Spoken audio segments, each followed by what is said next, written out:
และ7 เมษายน พุทธศักราช 2567 โดยพร้อมเพรียงกันกระทำความดีเรื่องนี้ไม่ต้องอายใคร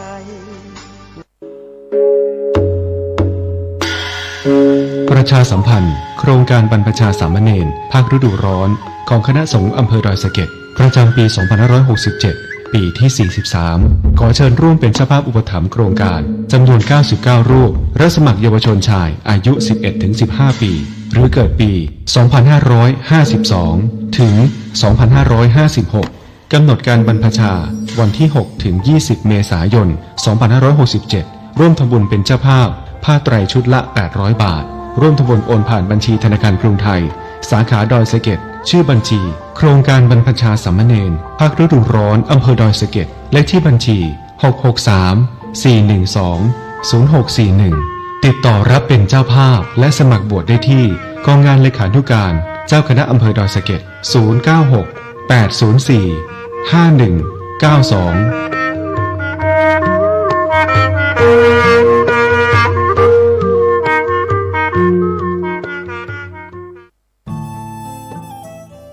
ท่านกำลังติดตามรับฟังสถานีวิทยุกระจายเสียงพระพุทธศาสนาแห่งชาติและสังคม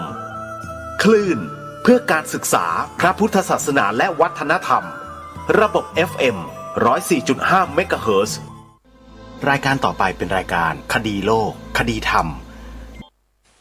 เป็นศาสนาสำหรับชาติเรา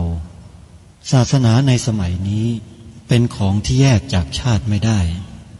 เป็นความจำเป็นที่เราทั้งหลายผู้เป็นไทยจะต้องมั่นคงอยู่ในศาสนาพระพุทธ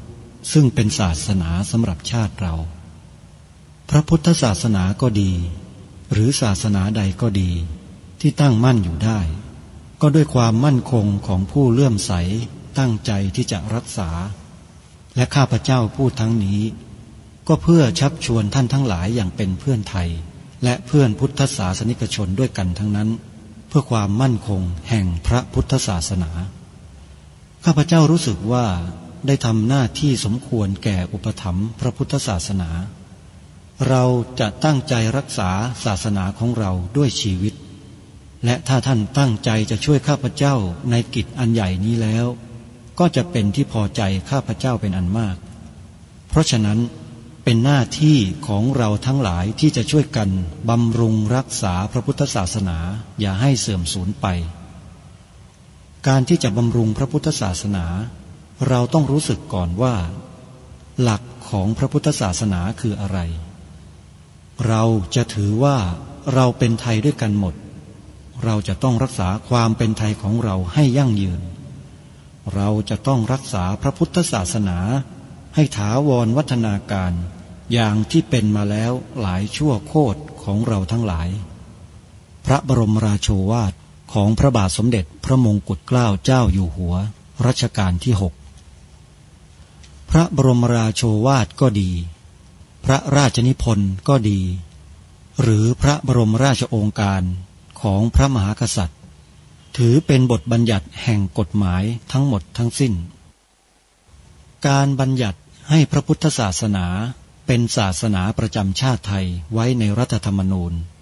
จึงเป็นสิ่งที่ถูกต้องทั้งกฎหมายและทางโบราณราชประเพณีการบัญญัติให้พระพุทธศาสนาเป็นศาสนาประจำชาติไทยไว้ในรัฐธรรมนูญย่อมเป็นหลักค้ำประกันให้กับประชาชนคนไทยว่าตนได้ปฏิบัติตามกฎหมายอย่างแท้จริงการบัญญัติให้พระพุทธศาสนาเป็นศาสนาประจำชาติไทยไว้ในรัฐธรรมนูญมิได้เป็นการลิดรอนสิทธิเสรีภาพของผู้ใดแต่เป็นการยืนยันความจริงตามกฎหมายและประวัติศาสตร์ชาติไทยการบัญญัติให้พระพุทธศาสนาเป็นศาสนาประจำชาติไทยไว้ในรัฐธรรมนูญจะทำให้พระพุทธศาสนาได้รับการอุปถัมภ์และคุ้มครองจากรัฐดุจเดียวกันกับที่องค์พระมหากษัตริย์ทรงกระทำมาการบัญญัติให้พระพุทธศาสนาเป็นศาสนาประจำชาติไทยไว้ในรัฐธรรมนูญจะป้องกันพระพุทธศาสนา ไม่ให้ถูกลัทธินิกายนอกศาสนากระทำการใดๆได้ด้วยอุบายต่างๆนานาการบัญญัติให้พระพุทธศาสนาเป็นศาสนาประจำชาติไทยไว้ในรัฐธรรมนูญจะทำให้สังคมไทยมีแต่ความสุขร่มเย็นเป็นธรรมทั้งต่อคนศาสนาอื่นและคนสัญชาติอื่นได้อย่างแท้จริงแต่ถ้าไม่บัญญัติให้พระพุทธศาสนาเป็นศาสนาประจำชาติไทยไว้ในรัฐธรรมนูญในอนาคตประเทศไทยจะต้องตกอยู่ในสถานะเดียวกันกับพื้นที่3 จังหวัดชายแดนภาคใต้อย่างแน่นอนพระบรมราโชวาทพระบาทสมเด็จพระเจ้าอยู่หัวในมหาสมาคมณพระที่นั่งอมรินทร์วินิจฉัยในพระบรมมหาราชวังโดยที่พระพุทธศาสนาเป็นศาสนาประจำชาติของเราทั้งตามความศรัทธาเชื่อมั่นของข้าพเจ้าเองก็เห็นเป็นศาสนาที่ดีศาสนาหนึ่งเนื่องในบรรดาสัจธรรมคำสั่งสอนอันชอบด้วยเหตุผลจึงเคยคิดอยู่ว่าถ้าโอกาสอำนวยข้าพเจ้าควรจะได้บวชสักเวลาหนึ่งตามราชประเพณีซึ่งจะเป็นทางสนองพระเดชพระคุณพระราชบูรพการีตามคตินิยมด้วยและนับตั้งแต่ข้าพเจ้าได้ครองราชสืบสันตติวงศ์ต่อจากสมเด็จพระเชษฐาธิราชก็ล่วงมากว่า10 ปีแล้วเห็นว่า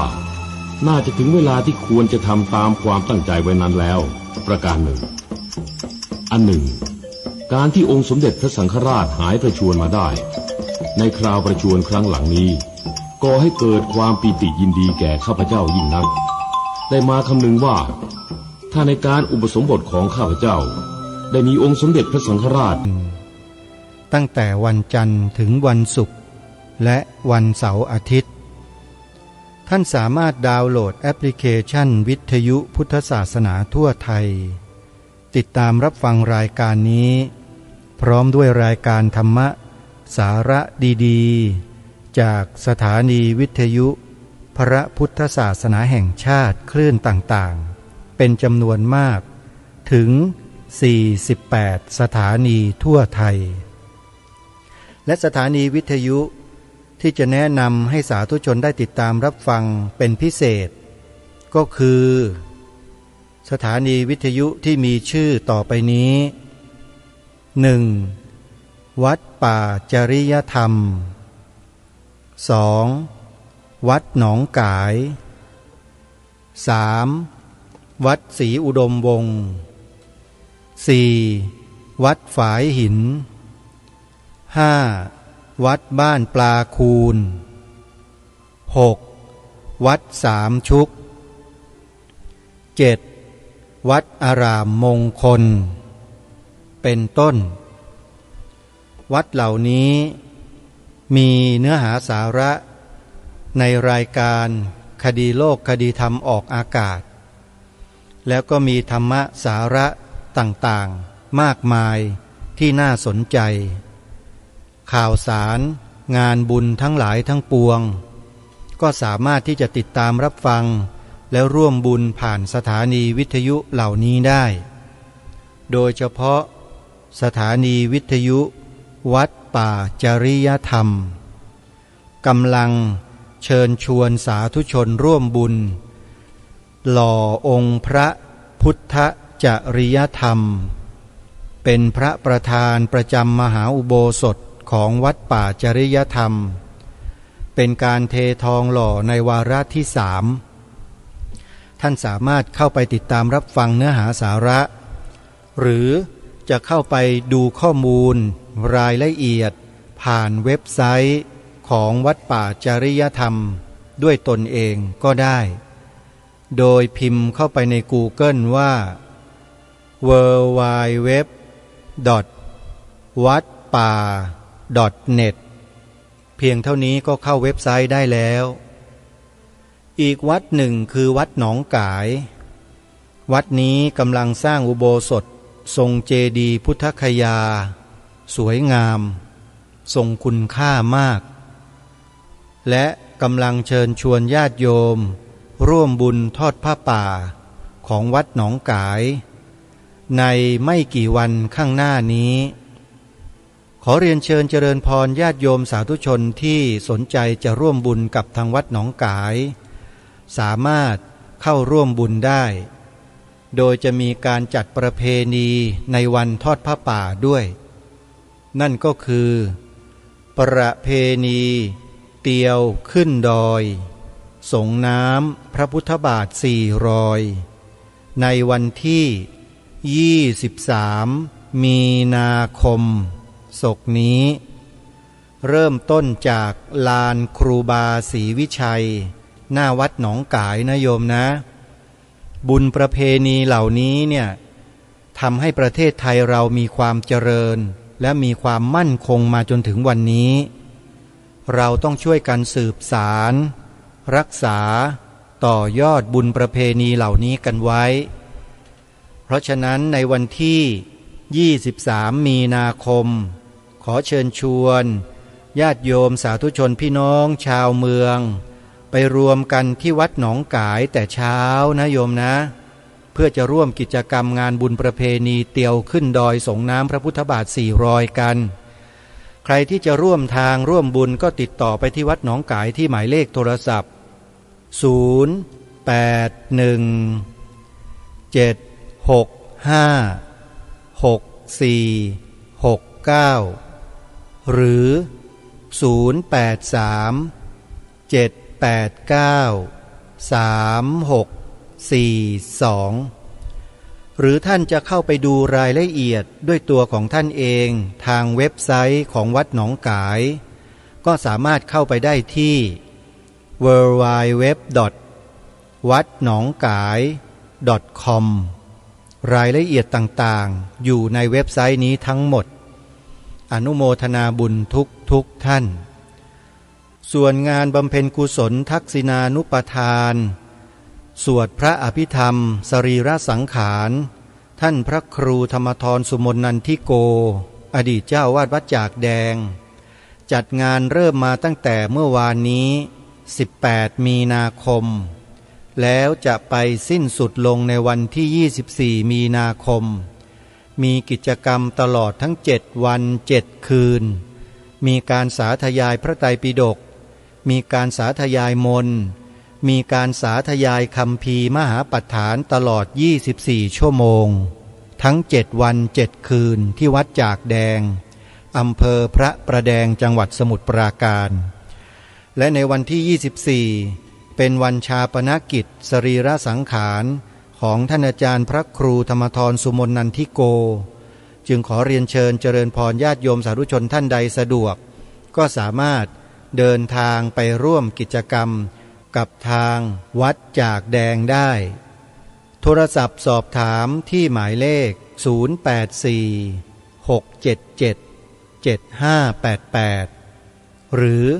094-754-5751วัดมหาธาตุยุวราชรังสฤษฎ์จัดพิธีบำเพ็ญกุศลออกเมนพระราชทานเพลิงศพพระเทพกิติปัญญาคุณหรือท่านพระอาจารย์กิติวุฒโธภิกขุที่บรรดาสาธุชนพุทธศาสนิกชนไทยทั้งพระสงฆ์และคฤหัสถ์ญาติโยมรู้จักท่านเป็นอย่างดีในฐานะท่านเป็นผู้บรรยายขยายความพระอภิธรรมให้พวกเราชาวไทยได้ศึกษาเรียนรู้ทำความรู้จักทำความเข้าใจกันมาตลอดระยะเวลาหลาย10 ปีเสียงของท่านก็ยังคงดังกึกก้องอยู่ในสถานีวิทยุต่างๆมากมายทีเดียววัดมหาธาตุจะจัดงานมาเป็นกุศลสวดพระอภิธรรมสรีระสังขารของท่านที่ตำหนักสมเด็จพระสังฆราชคณะหนึ่งวัดมหาธาตุยุวราชรังสฤษฎ์กรุงเทพมหานครตั้งแต่วันที่21 มีนาคมเป็นต้นไปพอถึงวันที่24 มีนาคมก็จะมีการประกอบพิธีเพื่อที่จะเตรียมออกเมนพระราชทานเพลิงศพโดยในวันที่24 มีนาคมนั้นจะได้อัญเชิญศพของท่านไปที่เมนวัดสะเกษราชวรมหาวิหารภูเขาทองเพื่อประกอบพิธีพระราชทานเพลิงศพในวันดังกล่าวเวลา 16 นาฬิกาด้วยขอกราบอาราธนานิมนต์และเรียนเชิญ ศิษยานุศิษย์ทั้งฝ่ายบรรพชิตและคฤหัสถ์ในพระเดชพระคุณท่านเจ้าคุณพระเทพกิติปัญญาคุณไปร่วมพิธีพระราชทานเพลิงศพสรีระสังขารของท่านได้โดยพร้อมเพรียงกันในวันอาทิตย์ที่ 24 มีนาคมนี้ที่วัดสะเกษท่านสาธุชนผู้ฟังทุกท่านรายการคดีโลกคดีธรรมกำลังนำเสนอเนื้อหาสาระที่เกี่ยวกับพระบรมสารีริกธาตุซึ่งเราได้ทำการศึกษาเรียนรู้ในหนังสือที่กรมศิลปากรได้พิมพ์เผยแพร่เมื่อเดือนมิถุนายนพระพุทธศักราช 2559 เนื่องในวโรกาสที่องค์พระบาทสมเด็จพระบรมชนกาธิเบศรมหาภูมิพลอดุลยเดชมหาราชบรมนาถบพิตรได้ทรงครองสิริราชครบ 70 ปีหนังสือนี้ได้พิมพ์เผยแพร่เป็นจำนวนน้อยมากน้อยมากๆเลยโยมอยู่ที่ประมาณ 2,000 เล่มเท่านั้นเองน่าเสียดายที่ประเทศไทยเป็นศูนย์กลางพระพุทธศาสนาแห่งโลกแท้ๆแต่กลับพิมพ์เผยแพร่บทความเนื้อความที่เกี่ยวข้องกับพระพุทธศาสนานั้นน้อยมากๆเลยโยมน้อยจริงๆอาตมาภาพก็ไม่ทราบเหมือนกันว่าบ้านนี้เมืองนี้เขาคิดกันยังไงทำไมจึงไม่ส่งเสริมอย่างจริงๆจังๆให้เต็มที่ให้มันเหมาะสมกับฐานะที่ประเทศนี้เป็นศูนย์กลางพระพุทธศาสนาแห่งโลกก็ไม่รู้เหมือนกันตรงนี้ถ้าจะถามว่ามีคำตอบไหมมีแต่ก็ต้องถามต่อไปว่าแล้วท่านผู้ฟังทั้งหลายจะฟังอาตมาตอบได้หรือเปล่าอันนี้แหละคือประเด็นที่สำคัญกลัวว่าพวกเราจะฟังคำตอบของอาตมาไม่ได้ก็เลยไม่ตอบดีกว่าแต่ถามว่ารู้ไหมรู้ว่าเป็นเพราะอะไรแต่ไว้คุยกันในโอกาสที่เหมาะสมก็แล้วกันนะญาติโยมนะในช่วงนี้เดี๋ยวเรามาฟังสิ่งที่ดีๆสิ่งที่มีสาระไปพร้อมๆกันก่อนดีกว่าเพื่อให้เกิดเป็นบุญเป็นกุศลในจิตใจของเราท่านทั้งหลายร่วมกันเมื่อครั้งที่แล้วได้นำเสนอมาถึงคติความเชื่อเกี่ยวกับพระบรมสารีริกธาตุอันตรธานในตำรับตำราทั้งหลายทั้งปวงที่ได้ประมวลมาต่างก็ยืนยันเป็นไปในข้อเดียวกันว่าพระพุทธศาสนาในโลกใบนี้จะมีอายุยืนถึง 5,000 ปีเท่านั้นแล้วพระบรมสารีริกธาตุของพระสัมมาสัมพุทธเจ้าก็จะอันตรธานสูญหายไปจากโลกใบนี้หมดทั้งสิ้นเลยก่อนที่พระธาตุพระบรมธาตุจะอันตรธานนั้นศาสนาคำสอนหรือเพศภาวะของพระภิกษุสัญลักษณ์ทั้งหลายที่เกี่ยวกับพระพุทธศาสนานั้นไม่มีหลงเหลืออยู่ในโลกใบนี้แล้วนั่นก็หมายความว่าในระยะเวลากึ่งพุทธกาลหลังกึ่งพุทธกาลมาแล้วเนี่ยคือครึ่งหลังเนี่ยนะฮะ 2,500 ปีหลังเนี่ยจะมีแต่ทรุดลงเสื่อมลงโทรมลงใช่หรือไม่และเป็นไปเพราะสาเหตุอะไรอย่างไร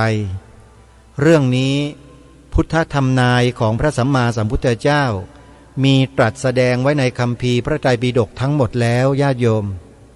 ใครสนใจก็ไปศึกษาค้นคว้าดูในพระไตรปิฎกได้เลยหรือไม่ก็สอบถามครูบาอาจารย์ผู้รู้ดูก็ได้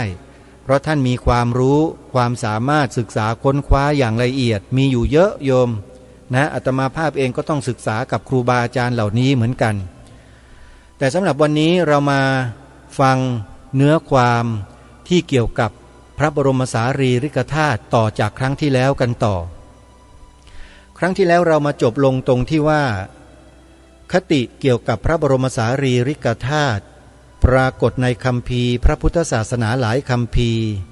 ซึ่งระบุเอาไว้ว่าศาสนาของพระพุทธเจ้าพระองค์ปัจจุบันจะสูญสิ้นเมื่ออายุครบ 5,000 ปีและศาสนาวัตถุที่จะคงอยู่ตั้งแต่พระพุทธเจ้าเสด็จดับขันธปรินิพพานไปจนถึงสูญสิ้นพระพุทธศาสนานั้นก็คือพระบรมสารีริกธาตุนั่นเอง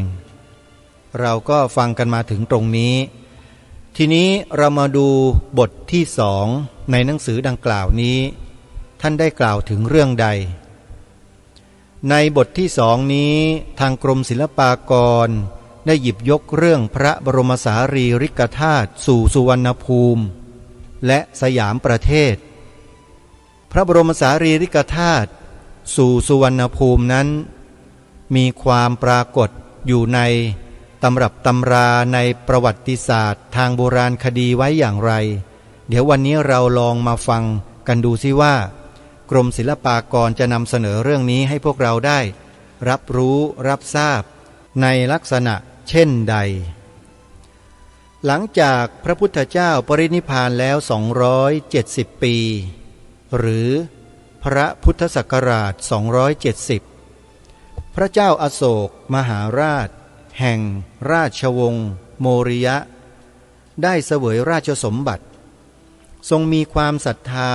ในพระพุทธศาสนาเถรวาทอย่างแน่นแฟ้นทรงผนวดเป็นภิกษุและตั้งพระทัยที่จะทำนุบำรุงพระพุทธศาสนาให้เจริญรุ่งเรืองทรงสร้างพุทธเจดียสถานทั้งโปรดให้สังคายนาพระธรรมวินัยและเผยแผ่พระพุทธศาสนาไปยังนานาประเทศการสร้างพระพุทธเจดียสถานนั้นทรงให้รวบรวมพระบรมสารีริกธาตุแล้วทรงแบ่งใหม่เป็นส่วนละน้อยแล้วให้ทรงสร้างพระสถูปบรรจุไว้มากมายในพระราชอาณาเขต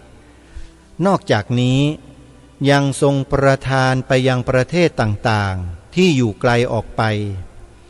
เมื่อปีพระพุทธศักราช300ทรงอาราธนาให้พระสงฆ์จาริกไปเผยแผ่พระพุทธศาสนายังนานาประเทศเช่นให้พระมหินทะเถระซึ่งเป็นพระราชโอรสของพระองค์เดินทางไปยังลังกาทวีปให้พระโสนเถระกับพระอุตรเถระเดินทางมายังสุวรรณภูมิซึ่งนักประวัติศาสตร์เชื่อว่าคือดินแดนเอเชียตะวันออกเฉียงใต้มีศูนย์กลางอยู่ที่นครปฐมเนื่องจากมีโบราณวัตถุหลายอย่างปรากฏอยู่บริเวณพระปฐมเจดีย์เช่นธรรมจักรศิลาแบบที่นิยมสร้างในอินเดียสมัยก่อนที่จะมีพระพุทธรูปจารึกภาษามคธซึ่งพระเจ้าอโศกมหาราชทรงใช้เป็นภาษาในการประกาศพระพุทธศาสนาพระเจ้าอโศกมหาราช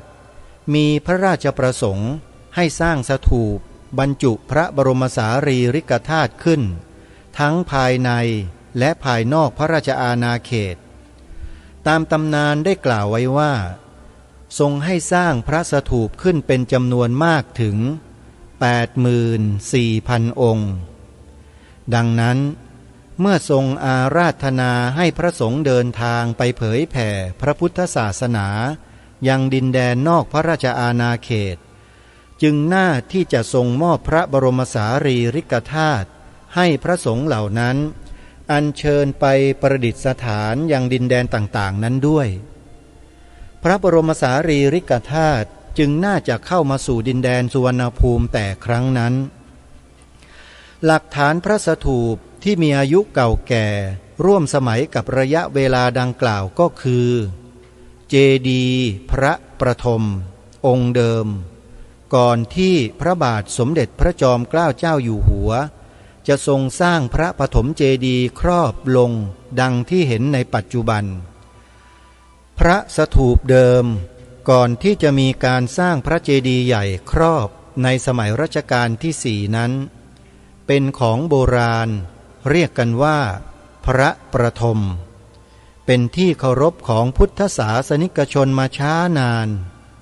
สันนิษฐานว่าน่าจะสร้างขึ้นตั้งแต่เมื่อพระพุทธศาสนาแรกเข้ามาประดิษฐานในดินแดนสุวรรณภูมิและมีการก่อสร้างเพิ่มเติมหรือขยายให้มีขนาดใหญ่ในสมัยต่อมาพระบรมสารีริกธาตุในสยามประเทศพระเจ้าอโศกมหาราช ทรงเป็นองค์อุปถัมภ์พระพุทธศาสนาที่ยิ่งใหญ่ที่สุดพระราชกรณียกิจที่เกี่ยวกับพระพุทธศาสนาของพระองค์ปรากฏหลักฐานทั้งในประวัติศาสตร์และตำนานทางพระพุทธศาสนาเป็นจำนวนมากกล่าวได้ว่าการเผยแผ่พระพุทธศาสนาในรูปของการสร้างพระสถูปบรรจุพระบรมสารีริกธาตุในสมัยของพระองค์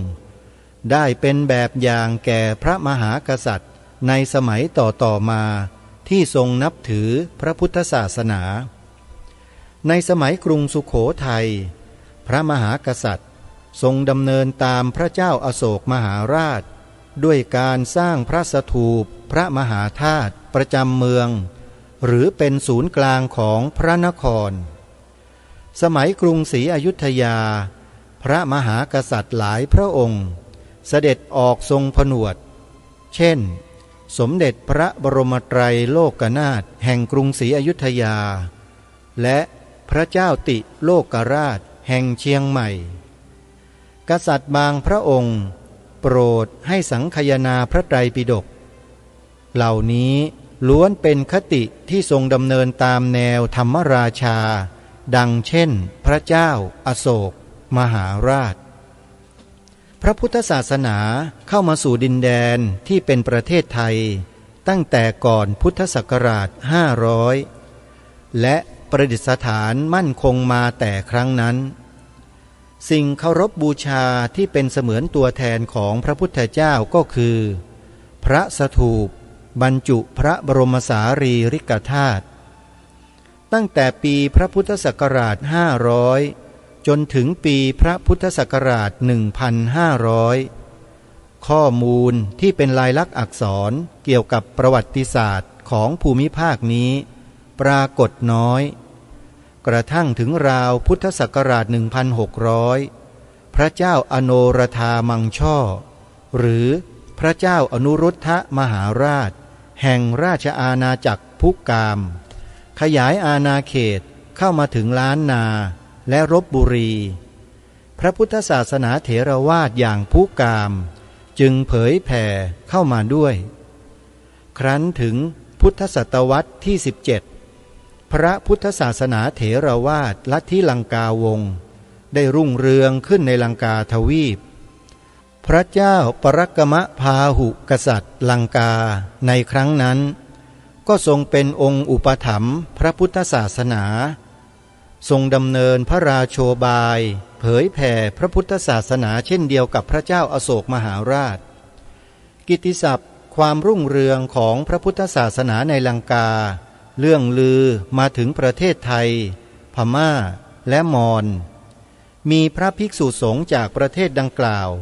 พากันเดินทางไปศึกษาพระพุทธศาสนาถึงลังกาและนำเอาลัทธิลังกาวงศ์ไปเผยแผ่ยังบ้านเมืองของตนพระพุทธศาสนาลัทธิลังกาวงศ์น่าจะเข้ามายังประเทศไทยเมื่อประมาณปีพระพุทธศักราช1800นับตั้งแต่พุทธศตวรรษที่3ถึงพุทธศตวรรษที่19ที่พระพุทธศาสนาเถรวาทได้เผยแผ่เข้ามาในดินแดนสุวรรณภูมิคติเกี่ยวกับพระบรมสารีริกธาตุก็แผ่เข้ามาและส่งอิทธิพลในเมืองหลวงหรือเมืองสำคัญมักจะมีการสร้างวัดเป็นที่ตั้งของพระสถูปบรรจุพระบรมสารีริกธาตุเป็นประธานของเมืองในนามของวัดพระธาตุวัดพระบรมธาตุวัดมหาธาตุวัดพระศรีมหาธาตุและวัดพระศรีรัตนมหาธาตุศูนย์กลางความศรัทธาของศาสนิกชนที่นับถือพระพุทธศาสนาเถรวาทคือพระบรมสารีริกธาตุคตินิยมดังกล่าวทำให้พระสถูปธาตุเป็นศูนย์กลางของวัฒนธรรมมีการเสาะแสวงหาพระบรมสารีริกธาตุทั้งด้วยการขอแบ่งจากที่อื่นหรือขุดจากสถูปเจดีย์ที่มีอยู่แต่ก่อนขึ้นมาก่อสร้างพระสถูปใหม่ให้เป็นศูนย์กลางของชุมชน การขุดพระบรมสารีริกธาตุซึ่งมีอยู่แต่เดิมขึ้นมาบรรจุใหม่นี้ปรากฏอยู่หลายแห่งเช่นพระธาตุหริพุนชัยซึ่งมีตำนานกล่าวว่าพระเจ้าอาทิตยราชขุดพระธาตุที่ฝังอยู่ขึ้นมาแล้วก่อพระสถูปบรรจุไว้ตรงที่ตั้งพระธาตุในปัจจุบันเจดีย์วัดช้างล้อมกลางเมืองศรีสัชนาลัยซึ่งมีข้อความในจารึกหลักที่หนึ่งกล่าวว่าพ่อขุนรามคำแหงมหาราชโปรดให้ขุดพระบรมธาตุขึ้นมาแล้วก่อพระมหาสถูปบรรจุใหม่เป็นต้นรูปแบบของพระสถูปบรรจุพระบรมสารีริกธาตุในประเทศไทยนั้นจำแนกคร่าวๆออกเป็น3ประเภทได้แก่ประเภทที่หนึ่งรูปแบบสถูปที่รับอิทธิพลจากสถูปอินเดียดั้งเดิมเป็นสถูปทรงกลมรูปโอคว่ำอาจเรียกว่าสถูปทรงระฆังหรือสถูปทรงลังกาเช่นพระบรมธาตุนครศรีธรรมราชพระสถูปวัดช้างล้อมเมืองศรีสัชนาลัยเจดีย์3 องค์วัดพระศรีสันเพชรพระนครศรีอยุธยาและพระธาตุจอมเพชรจังหวัดเพชรบุรีเป็นต้นประเภทที่สองรูปแบบสถูปที่ดัดแปลงมาจากศาสนสถานฮินดูและพระพุทธศาสนามหายานได้แก่พระบรมธาตุชัยยาซึ่งดัดแปลงมาจากรูปแบบของเทวาลัยศาสนสถานฮินดูสถูปทรงปรางซึ่งแปลงมาจากปราสาทขอมเช่นพระปรางวัดพระศรีรัตนมหาธาตุพิษณุโลกวัดพระศรีรัตนมหาธาตุเมืองเฉลียงวัดมหาธาตุวัดราชบูรณะวัดพุทธไทยสวรรค์พระนครศรีอยุธยาวัดมหาธาตุลพบุรีวัดมหาธาตุราชบุรีวัดมหาธาตุสันบุรีจังหวัดชัยนาทและวัดพระศรีรัตนมหาธาตุจังหวัดสุพรรณบุรีเป็นต้นประเภทที่สามสถูปซึ่งเป็นสถาปัตยกรรมเฉพาะของแต่ละท้องถิ่นได้แก่สถูปแบบล้านช้างเช่นพระธาตุพนมนครพนมพระธาตุศรีสองรักจังหวัดเลยสถูปทรงพุ่มข้าวบิน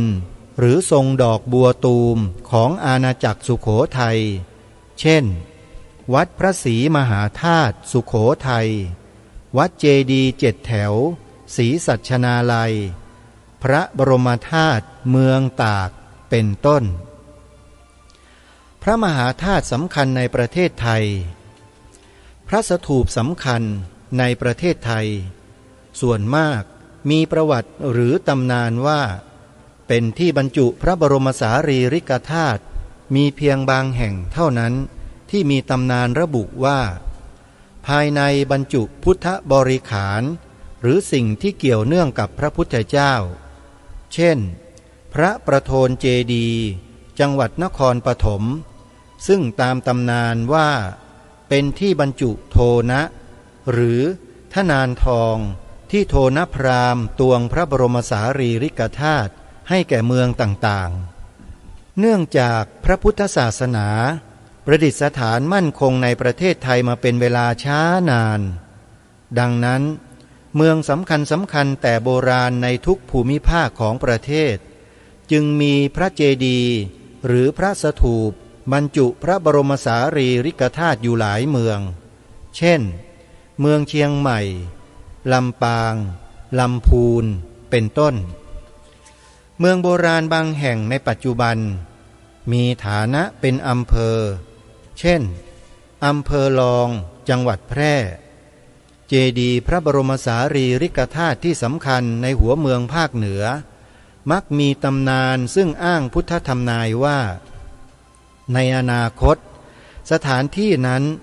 จะเป็นที่ประดิษฐานพระบรมสารีริกธาตุพระธาตุหรือพระมหาธาตุในประเทศไทยทุกแห่ง ล้วนมีความสัมพันธ์ผูกพันกับวิถีชีวิตและวัฒนธรรมของผู้คนในชุมชนแต่ในที่นี้จะกล่าวถึงพระธาตุเพียงบางองค์เท่านั้น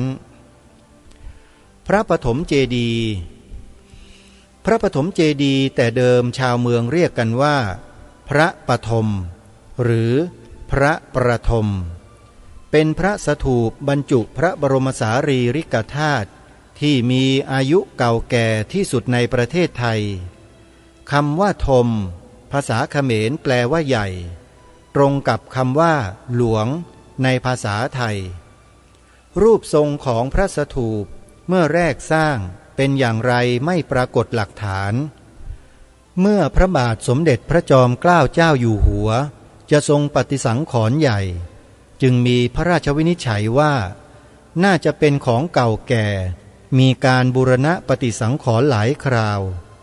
หลักฐานเกี่ยวกับการปฏิสังขรณ์พระปฐมเจดีย์ที่เก่าสุดคือจารึกวัดศรีชุมซึ่งพบในอุโมงค์วัดศรีชุมกรุงสุโขทัยกล่าวถึงพระมหาเถรศรีสัทธาจุฬามุนีศรีรัตนลังกาทวีปเชื้อพระวงศ์องค์หนึ่งของกษัตริย์สุโขทัยได้เสด็จจาริกแสวงบุญและบูรณะองค์พระสถูปครั้นถึงปีพระพุทธศักราช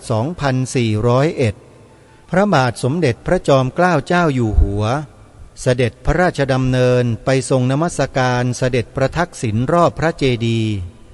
ทรงจุดดอกไม้เพลิงและทรงกระทำสักการะบูชาครั้งนั้นพระบรมสารีริกธาตุได้กระทำปาฏิหาริย์เป็นรัศมีขาวตกลงมาให้เห็นกันเป็นอันมากพระบาทสมเด็จพระมงกุฎเกล้าเจ้าอยู่หัวได้เสด็จมาทอดพระเนตรพระบรมสารีริกธาตุที่องค์พระปฐมเจดีย์ซึ่งเสด็จมากระทำปาฏิหาริย์ถึง2 ครั้งคือครั้งแรกเมื่อยังดำรงพระอิสริยยศเป็นสมเด็จพระบรมโอรสาธิราชในปีพระพุทธศักราช 2452 และครั้งที่2เมื่อทรงเสวยราชแล้วปีพระพุทธศักราช 2457 เมื่อครั้งที่พระองค์เสด็จประทับณพระราชวังสนามจันทร์ที่องค์พระปฐมเจดีย์มีแสงสว่างเรืองคล้ายดอกไม้เทียนตั้งแต่องค์ระฆังขึ้นไปจนถึงยอดนพสูรครั้นวันรุ่งขึ้นโปรดเกล้าให้มีมหรสพสมโภช3 วัน 3 คืนและทรงสร้างเหรียญที่ระลึกพระราชทานแก่ผู้ที่ได้เห็นในคราวนั้นทั้งทรงโปรดเกล้าให้สร้างพระที่นั่งปาฏิหาริย์ทัศนัยขึ้นตรงที่ทอดพระเนตรเห็นปาฏิหาริย์พระบรมสารีริกธาตุนั้นด้วยปัจจุบันพระปฐมเจดีย์ยังเป็นที่เคารพศรัทธาของพุทธศาสนิกชนทั่วไปทั้งชาวไทยและชาวต่างประเทศพระธาตุหริพุนชัยพระธาตุหริพุนชัยเป็นศูนย์กลางของเมืองหริพุนชัยหรือเมืองลำพูนตามตำนานกล่าวว่าเป็นที่บรรจุพระบรมสารีริกธาตุส่วนกระหม่อมพระอุระนิ้วพระหัตถ์และพระธาตุส่วนที่ย่อยกระจายอีก1 บาทตรงที่ตั้งองค์พระบรมธาตุนั้นตามตำนานกล่าวว่าเป็นที่พระพุทธเจ้าเสด็จประทับนั่งฉันผลสมอที่พรานป่าชาวลัวเป็นผู้ถวายในคัมภีร์ชินการมาลีปกรณ์ซึ่งมีเนื้อหาเกี่ยวกับประวัติของบ้านเมืองและพระพุทธศาสนาในอาณาจักรล้านนากล่าวถึงประวัติพระธาตุหริพุนชัยไว้ว่าเมื่อพระเจ้าอาทิตยราชได้ครองนครหริพุนชัยทรงให้สร้างซุ้มพระบังคลหรือส้วมขึ้นใหม่คราวใดที่พระองค์เสด็จลงบังคลที่ซุ้มนั้นจะมีกาบินมาโฉบและถ่ายมูลลงบนพระเศียรจึงรับสั่งให้ราชบุรุษจับกานั้นได้และจะมาให้ฆ่าเสียแต่อมาตย์ทูลทัดทานไว้ในคืนนั้นเทวดาก็มาบอกในพระสุบินว่า ให้พระองค์ทำทารกแรกเกิดมาเลี้ยงไว้ใกล้ๆกับกาให้ฟังภาษากาทุกวันจนเข้าใจความหมายครั้นทารกนั้นอายุได้7 ขวบก็ทูลความเป็นมาให้ทราบว่าสถานที่สร้างซุ้มพระบงคลนั้นเป็นที่ประดิษฐานพระบรมสารีริกธาตุจึงรับสั่งให้ตกแต่งสถานที่นั้นอย่างงดงามแล้วอธิษฐานอาราธนาโกฏแก้วซึ่งเป็นที่บรรจุพระบรมสารีริกธาตุพระบรมสารีริกธาตุก็โผล่ขึ้นมาจากดินจึงทรงสร้างพระสถูปขึ้นบรรจุไว้เป็นศูนย์กลางของพระนครจากตำนานดังกล่าวมีความหมายโดยในว่าพระบรมสารีริกธาตุมีอยู่ก่อนแล้ว